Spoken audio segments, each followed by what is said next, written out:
strengthening fisheries entrepreneurship through institutional support and cooperative development. And as you all may be aware, the fish production in India is 197 lakh metric tons. And it supports over 3 crore fishers and fish farmers.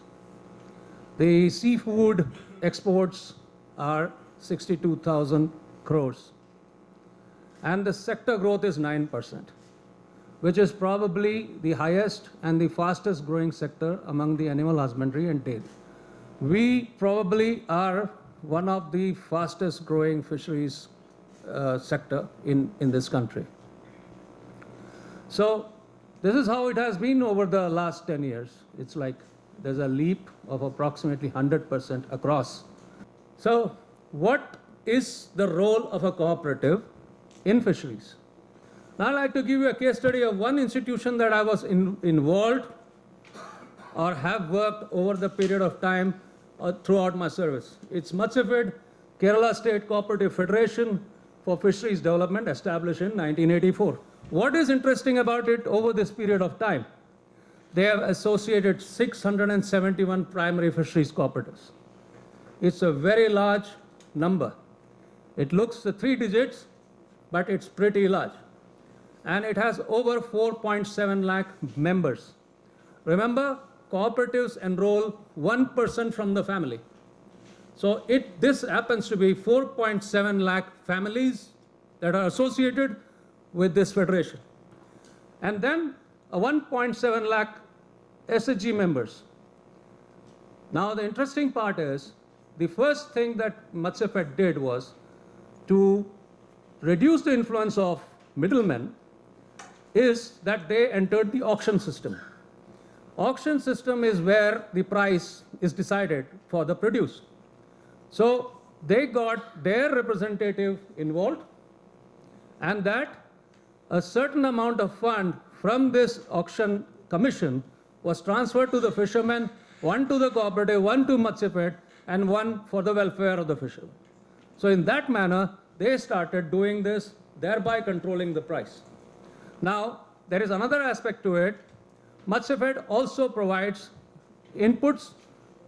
That is, they take loans, they provide the inputs to the fishermen.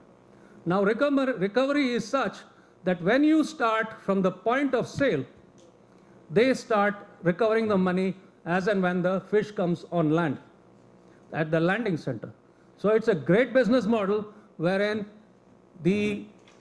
I would say the repayment record of the fisherman decides the next available service that is provided. Now, since fisheries inputs have a limited life frame, that is, the nets may last for 2 or 3 years, he needs replacement. And that Matsyafed is there to provide the same, provided at least 70% of the previous loans are repaid. It's a 4-wheel drive. Matsyafed is a 4-wheel drive. They work on these 4 concepts: credit support, technology upgradation, marketing support, and capacity building. It can't be a 3-wheel drive, neither can it be a 2-wheel drive. To succeed, so integrated value chain improves incomes, institutional finance enables entrepreneurship, community participation strengthens fisheries.